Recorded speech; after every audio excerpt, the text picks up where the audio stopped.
Oklahoma State announced that an internal review of head coach Mike Gundy, quote, uncovered no signs or indication of racism. But his contract was reportedly shortened by a year and included a pay cut. So, Shannon, what is your reaction to this? I'm not surprised, Skip. Really? And considering that the buyout of Van Gundy would have been $16 million, I understand it. But given the history and the magnitude of this scope, I believe they should have gone out to outside counsel and had them do the investigation instead of internally. Because, Skip, you know what? Hey, Shannon, I want you to investigate yourself and let us know what you come back with.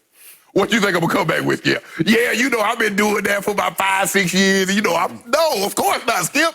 You can't tell me, hey, you got an open book. Hey, take this test home.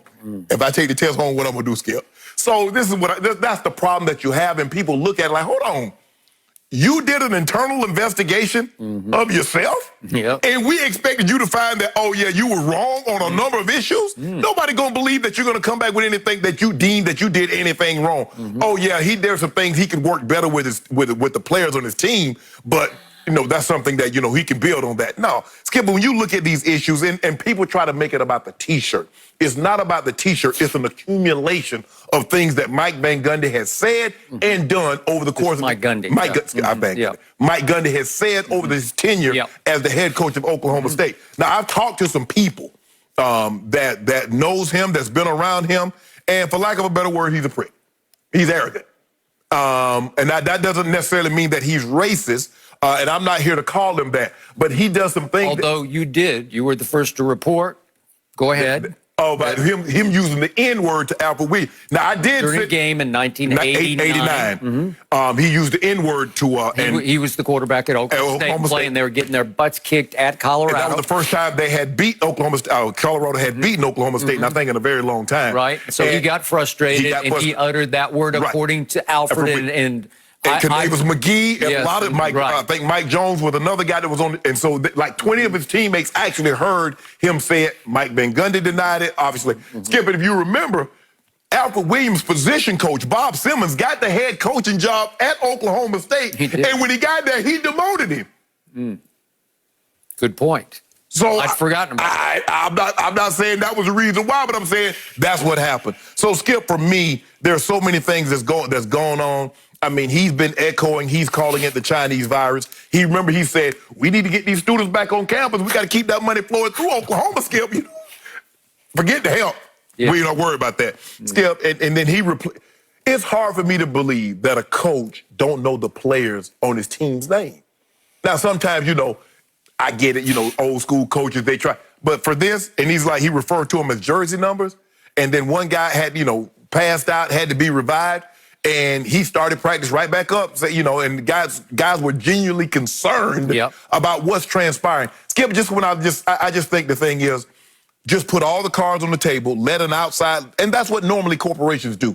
Because they know people are going to look at, like, if we do this investigation ourselves, no matter what we come back with, people are going to say we didn't do enough. But if we let somebody outside of this handle it, who has no dog in the fight, because no matter what Oklahoma tells you, they got a dog in this fight, Skip. And they don't want this dog to get scathed. So I would have felt better. And maybe they come back with the same conclusion that Oklahoma State came back with. That, yes, he can have a better relationship with his players, but there's nothing extraordinary out of whack here. And so let's just leave it. Maybe they come back with that same conclusion. But I think a lot of people would have felt better had they had someone outside do the investigation and come back with this conclusion that they found.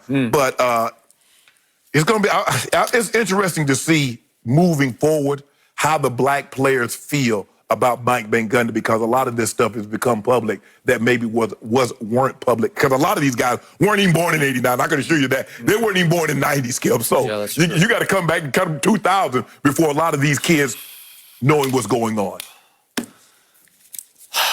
The one point I disagree with you on is your first point, that you were not surprised that he kept his job. I'm surprised because I'm just profoundly disappointed in this university. And I did grow up in that state, in Oklahoma City. Now, I was a University of Oklahoma fan, so they were the rival, not an arch rival. Texas was the arch rival, but they both were orange, but it was the rival. Right. That's your in-state rival. even though it never could sort of live up to the rivalry. Right. It's not Alabama-Auburn. And by the way, that guy is 2-13 against his in-state rival. Correct. That's why I thought he was on the thinnest of ice. And the strongest media voice in the state of Oklahoma is Barry Trammell, the columnist for the Oklahoman, the most plugged in of all the journalists in Oklahoma. And he said on his, I believe it was on his radio show, a day after this first broke, when he was pictured in the OAN shirt while he was fishing on Lake Texoma, Barry Trammell said that he was going to be surprised if he kept his job until the weekend, which was 3 more days, and that he was told that they were ready at Oklahoma State to move on from Mike Gundy. Right. But to your point, it was going to cost $16 million, and it's a lot of money, and some of the more well-heeled boosters were going to help subsidize the $16 million. Right. Oklahoma was a Trump state in 2016. I have no idea if it is right now, but every county in the state of Oklahoma voted for Donald Trump in 2016. Yes. So you can guess, you can maybe leap to the conclusion that a number of the most wealthy boosters of Oklahoma State University are Trump supporters. So they had no problem with him wearing an OAN T-shirt. Skip, I give you an example. Willie Taggart. He was at Florida State. Yep. And I think his buyout was $21 million. Is he still the head coach at Florida State? No, he's when not. they want your That butt was gone, about W's and L's. but Skip, Yes. when they want you gone, Yes. they'll get you up out of there. That was just strictly about performance. I know, that's what I know. I know, but I'm saying when they want you gone, there's not amount of money that the boosters won't put up to get you up out of there. When the boosters want you to stay, you stay. No, I'm not saying it was about anything about race with Willie Taggart. No, I'm with you. It was Okay, strictly W's and L's. I got it. I don't got it about Mike Gundy because let's walk quickly back through the sequence. During a conference call with the reporters soon after the pandemic hit, and he uttered that thing about we got to get him back at school so we can keep the money channel flowing. that money through the state of Oklahoma, however he said it, run that money through the state. He also volunteered without being asked that he's discovered a new network that he loves, OAN. And his point was, which was a little weird, but he said it's not right or left, it's right down the middle. It's just the facts, ma'am, right? And I'm like, okay. So he said it, and he took heat for it, and he apologized for it. Right. I should have done more homework. I'm going to assume, and I'm pretty sure I'll be correct about this because we talked about it before, that OAN then sent him some swag, as in T-shirts or whatever, to represent them because they appreciated the publicity from a head coach at Oklahoma State. And he got the T-shirt, and then he chose, one fateful morning, just a couple of weeks back, he chose to take that T-shirt and put it on to go fishing in. Correct.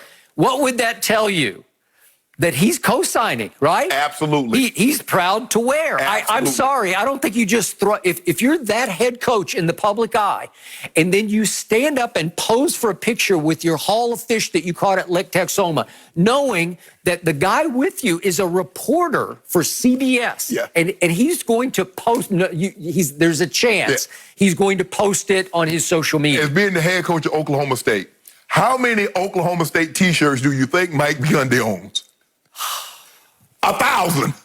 10,000, like unlimited supply. So right, of all the Oklahoma and they're all brand new. Yeah. Of all those, listen, you can wear them one time and throw them out.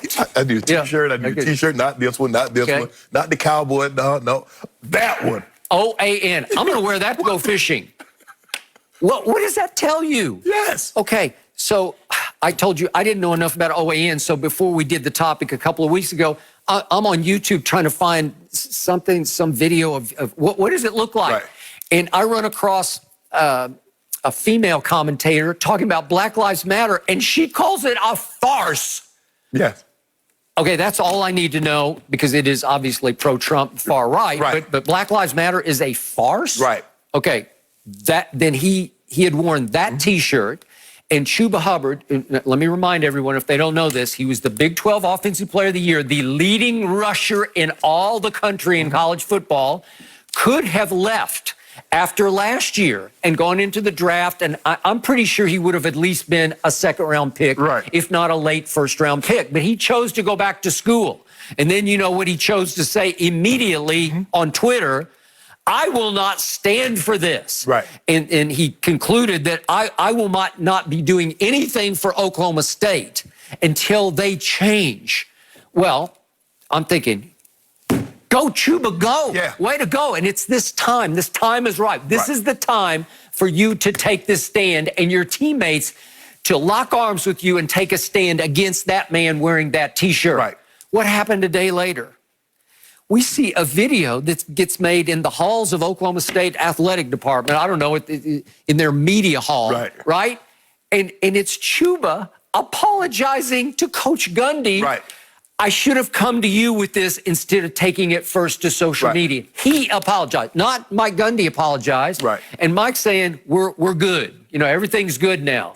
What? Yeah. And I was disappointed in Chuba. Stand strong. Right. Don't back off. Don't back down. He didn't. And later he said that I'm not backing down on my stance, but it came across that he sort of. And the thing is, Skip, he said, well, the problem that I was wrong for not going to Coach Gundy as a man.